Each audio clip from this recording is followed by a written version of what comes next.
Alors, rebonjour. Donc, voici la deuxième partie de ce TD5. Nous allons compléter quelques parties du chapitre 3 qui sont restées vierges. Donc, ici, nous avons dans la partie grand 1 quelques signaux et fonctions à connaître. Grand B, pardon, paragraphe grand 1. Donc, le signal A cosinus oméga t plus B sinus oméga t que nous allons transformer en grand A fois cosinus oméga t plus phi, où grand A, ça va être l'amplitude, et phi, le déphasage du signal sinusoïdal obtenu. Et puis, dans le paragraphe dérivabilité, il y a quelques calculs de tangente, ça et là, à revoir. Bien, allez, c'est parti pour la page 19 du chapitre 3. Alors, donc, nous voulons transformer l'expression A cosinus oméga t plus B sinus oméga t en grand A fois cosinus oméga t plus phi. Pourquoi? Eh bien, tout simplement parce que ici, vous aurez comme ça, vous obtiendrez ainsi l'amplitude de votre signal résultant, et ici, le déphasage. Alors, pour cela, nous allons démontrer ce résultat. Il y a plusieurs façons de le démontrer, mais nous allons passer par les nombres complexes. Alors, laissez-vous guider, même si vous ne savez pas trop où je veux en venir, laissez-vous guider. Alors, tout d'abord, nous avons grand A. Donc, on a, oui, pardon, excusez-moi, peut-être commencer par là. Donc, petit a et petit b, ce sont les coefficients de cosinus et de sinus dans l'expression de f. Donc, nous allons noter grand A, le module de a moins jb, et phi, un argument de a moins jb. Vous ne savez pas pourquoi pour le moment, c'est normal. Alors, nous allons écrire sous forme exponentielle a moins jb. Connaissant son module et son argument, il est très facile d'écrire sa forme exponentielle. Si jamais vous ne vous en rappelez plus du tout, je vous propose un petit exemple numérique. Vous avez 1 moins j, par exemple, le nombre complexe 1 moins j. Son module, c'est racine carrée de 1 au carré plus moins 1 le tout au carré, c'est-à-dire 1 plus 1, donc 2, racine de 2. Et son argument, enfin un argument, c'est l'argument de 1 moins j que vous obtenez, hein, vous savez, avec l'arctangente de partie imaginaire sur partie réelle, donc arctangente de moins 1 qui est égale à moins pi sur 4. Donc ici, l'écriture exponentielle de 1 moins j, c'est module, racine de 2 fois exponentielle de j, argument qui est moins pi sur 4. Voilà, donc ici, a moins jb a pour module grand A pour argument phi, donc son écriture exponentielle, c'est a fois exponentielle j phi. De plus, cosinus oméga t plus j sinus oméga t, que vous voyez ici, on va l'écrire, nous aussi, sous forme exponentielle. Donc, je vous rappelle, ça, c'est l'écriture de l'air dans le cours. Hein. EJθ, c'est égal à cos θ plus j sinus θ. Alors maintenant, nous allons faire le produit de ces deux expressions ici. Nous allons faire le produit côté écriture algébrique et le produit côté écriture exponentielle. Alors, voilà ce que nous obtenons. Alors, côté écriture algébrique, c'est le moins agréable à faire. Il faut distribuer, donc a cos oméga t plus aj sinus oméga t moins jb cos oméga t moins j carré b sinus oméga t. Nous allons regrouper directement ensemble les nombres réels et ensemble j fois partie imaginaire. Donc, dans les réels, on a a cos oméga t et moins j carré b sinus oméga t. Moins j carré, ça fait plus 1, donc ça fait b sinus oméga t. Voilà donc la partie réelle. Plus, maintenant nous factorisons par j, et dans la partie imaginaire, nous allons avoir moins b cos oméga t, plus a sinus oméga t. Que se passe-t-il côté exponentiel? Eh bien, côté exponentiel, nous avons la fameuse formule que vous connaissez bien entendu, exponentielle de a plus b, c'est exponentielle de a fois exponentielle de b. Donc ici, ça va donner exponentielle de j phi plus j oméga t, c'est-à-dire j facteur de phi plus oméga t. Alors maintenant, nous allons comparer les deux écritures. Donc, évidemment, difficile de comparer une écriture algébrique et une écriture exponentielle. Donc, nous allons changer l'expression de a, e, j, phi plus oméga t en partie réelle plus j fois partie imaginaire. D'accord? Donc, ici, vous avez la partie réelle et là, vous avez la partie imaginaire. Et alors, après, on n'a plus qu'à comparer. Et ce qui nous intéresse, c'est la fonction f de t, je vous rappelle, c'est-à-dire c'est petit a cos oméga t plus petit b sinus oméga t. Eh bien, nous l'avons ici. Ça, c'est f de t. Donc, f de t peut s'écrire grand A fois cosinus oméga t plus phi, où grand A, je vous rappelle, c'est le module de A moins JB, et phi, c'est un argument de A moins JB. Nous regardons la conclusion de ce résultat sur la diapositive suivante. Donc, f de t est une fonction, est une superposition de sinusoïdes, on dit aussi.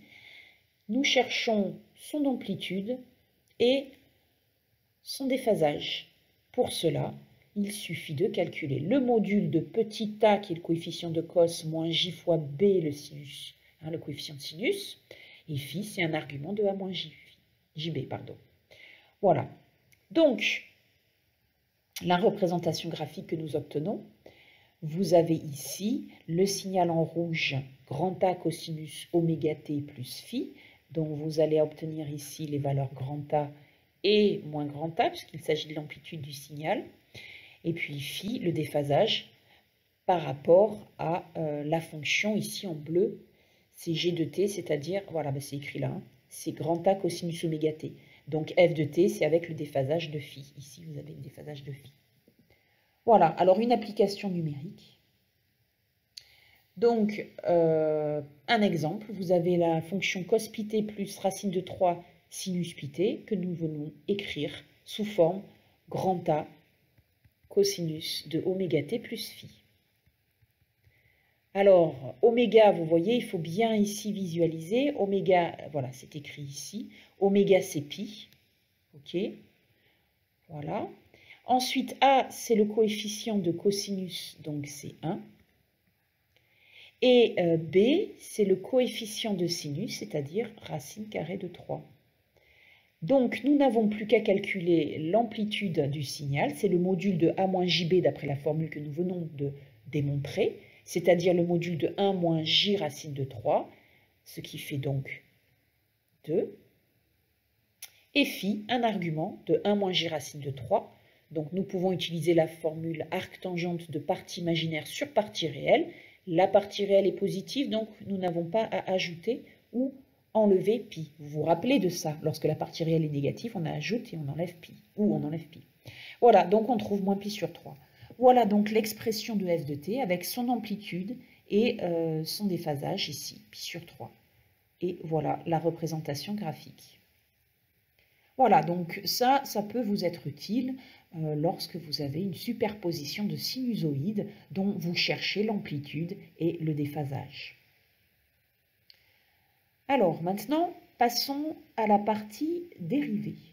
Donc ici, dans le paragraphe grand 3, dérivée, page 13, on vous demande comme application de dériver 2 fois successivement la fonction cosinus oméga t plus phi. Donc la dérivée de cos u, c'est moins u' sinus u. Donc u, c'est oméga t plus phi. Donc la dérivée, c'est oméga, d'accord, parce que la variable c'est t, je rappelle. Donc ça fait moins oméga fois sinus oméga t plus phi. D'accord. Et puis on dérive une deuxième fois, mais cette fois-ci avec la formule du sinus. D'accord. Donc ça fait moins oméga fois à nouveau oméga cosinus oméga t plus phi. Donc moins oméga carré cosinus oméga t plus phi. Et alors maintenant, que se passe-t-il quand nous faisons la somme de i seconde et de oméga carré fois i? Si on multiplie oméga carré fois i, ça fait oméga carré cos, et moins oméga carré cos, ça fait 0. Donc nous verrons dans le dernier chapitre de l'année sur les équations différentielles du second ordre que i, c'est-à-dire cosinus oméga t plus phi, est une solution de l'équation différentielle y seconde plus oméga carré y égale à 0. Deuxième application, toujours dans ce paragraphe dérivabilité, comment calculer la limite de sinus t sur t quand t tend vers 0? Eh bien, cette application, nous l'avons rencontrée déjà dans l'amphi sur le calcul de limite avec la technique du nombre dérivé. Je le rappelle, donc en fait ici vous avez une forme indéterminée 0 sur 0, d'accord? Et pour la lever, on utilise la technique du nombre dérivé. Donc on a sinus t moins sinus 0 sur t moins 0. Et c'est la définition, quand t tend vers 0, du nombre dérivé de sinus en 0. Dérivé de sinus, c'est cos, en 0, ça fait 1. Voilà. Alors ensuite, nous continuons sur la dérivabilité et sur l'équation de la tangente à une courbe.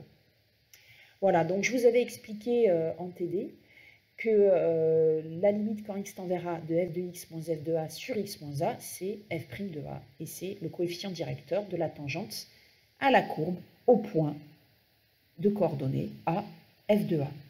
Alors, nous allons en conséquence retrouver la formule de l'équation de la tangente en a. Donc normalement, cette formule, vous la connaissez, même par cœur, puisqu'en outil logiciel, au semestre 1, nous l'avions revue. Mais ici, nous allons la démontrer. Donc, si on note y égale à mx plus p, l'équation de la droite tangente TA, m, qui est le coefficient directeur, c'est f' de a, d'après ce que nous venons de voir ici.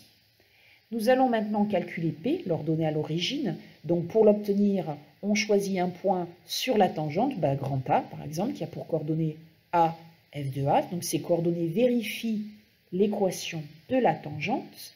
Nous n'avons plus qu'à remplacer, puisque xa, c'est petit a, et ya, c'est f de a. Donc, ça donne f de a est égal à ma plus p. Nous, on cherche p, je vous rappelle. Donc, p est égal à f de a moins ma, et m, c'est f' de a. On réinjecte tout ça dans l'équation de la tangente. Donc, on a dit que ici, on a m qui est f' de a, plus p. Voilà, il ne reste plus qu'à factoriser par, ici, on va factoriser, tac, par f' de a, vous voyez. On peut factoriser par f' de a. Donc, on obtient f' de a facteur de x moins a et plus f de a. Voilà donc l'équation que vous connaissez bien. Alors maintenant, nous allons sur quelques exemples déterminer la tangente. L'équation de la tangente. Alors, premier exemple, la fonction racine carrée. Nous avons démontré qu'elle n'est pas dérivable en 0. Donc, la limite quand x tend vers 0 plus de f' de x, c'est la limite de 1 sur 2 racine carrée de x, et c'est plus l'infini. Alors, pourquoi est-ce qu'on calcule la limite de f' de x en 0 plus? Eh bien, c'est pour nous donner une indication sur le tracé de la tangente à la courbe en 0. Donc, comme la limite, comme la pente, c'est plus l'infini, eh bien, il s'agit d'une droite verticale, d'une tangente verticale tournée vers le haut. Et voilà donc la courbe qui ensuite se dessine, puisque la fonction est croissante, donc en partant du bas vers le haut. Deuxième exemple, la fonction x au cube, y égale x cube. Donc nous allons tracer sa tangente en 0. Donc pour cela, on calcule, donc f' de x, f' de x, c'est 3x carré. Donc en 0, ça fait 3 fois 0 carré, donc ça fait 0. Donc y égale 0 est l'équation de la tangente à la courbe en 0. D'accord? Donc effectivement, il s'agit d'une droite horizontale, puisque la dérivée en 0 est égale à 0. Donc il s'agit de la droite horizontale. Alors, maintenant, même chose pour le sinus hyperbolique que nous avons étudié dans ce même chapitre. Donc on cherche l'équation de la tangente à la courbe représentant SH en 0. Donc, on calcule f de 0, f' de 0 qui fait 1, puisque la dérivée de SH, c'est CH. Et donc, l'équation de la tangente, c'est, je vous rappelle, on avait la formule y égale à f de 0 plus x f' de 0. Donc, f de 0, ça fait 0, il ne reste plus que x fois 1. Donc, x. Et voilà la représentation graphique ici. Donc là, en 1, 1. Voilà, faites attention parce qu'ici, le repère n'est pas orthonormé. On n'a pas la même graduation en abscisse et en ordonnée. Donc le 1, il est ici à peu près. Voilà, donc on obtient la droite de pente 1. Alors si vous regardez ces deux représentations graphiques l'une sur l'autre, la représentation graphique de x cube et la représentation graphique du sinus hyperbolique se ressemblent, sauf que vous voyez que la tangente en 0 n'est absolument pas la même, et puis l'allure non plus, en plus l'infini, puisque le SHX, vous voyez, est équivalente, on l'a démontré dans le polycopia, à exponentielle x sur 2 qui domine x cube. Donc cette courbe va tendre vers plus l'infini bien plus rapidement que celle du cube, de x cube.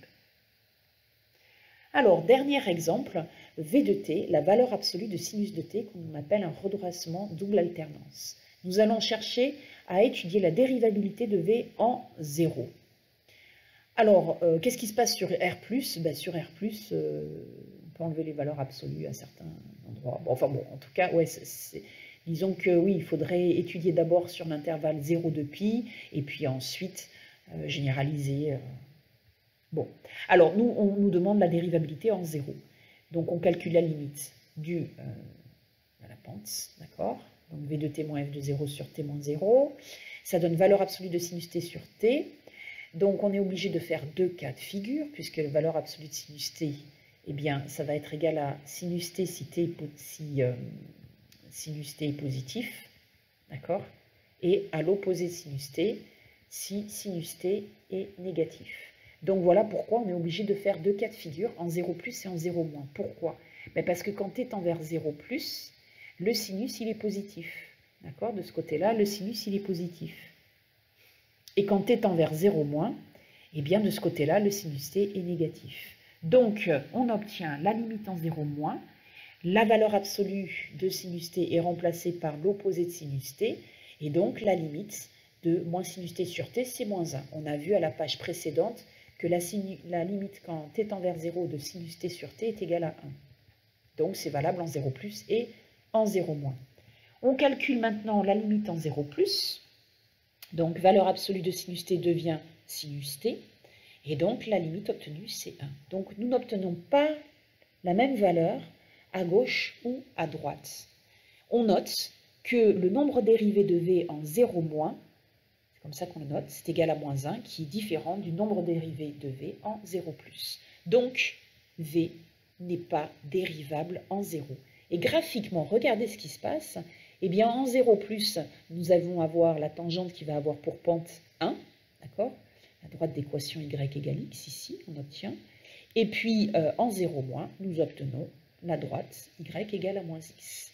Donc, forcément, impossible de tracer une tangente ici en ce point. Le nombre dérivé à gauche et à droite, les nombres dérivés sont différents. On appelle, comme je vous l'avais déjà expliqué en TD, ces points, on les appelle les points anguleux. Voilà, donc il me semble que nous avons fini complètement le chapitre 3. Alors dans le chapitre 3, il y a la dernière partie sur les développements limités qui sont au programme du semestre 2. Alors je les ai mis ici, j'ai mis cette partie ici, puisque les apprentis ne les étudieront pas en deuxième année. Donc voilà pourquoi j'ai mis cette partie. Voilà, bien, bon, écoutez, bonne journée, et puis n'oubliez pas l'amphi du vendredi, et d'ici là, je vous donnerai des exercices à rendre pour dimanche midi. Alors je vais essayer de vous les donner quand même avant vendredi, pour que vous puissiez vous organiser mieux, parce que c'est vrai que c'est peut-être pas très agréable pour vous de résoudre ces exercices le week-end. Allez, bonne journée et à très bientôt.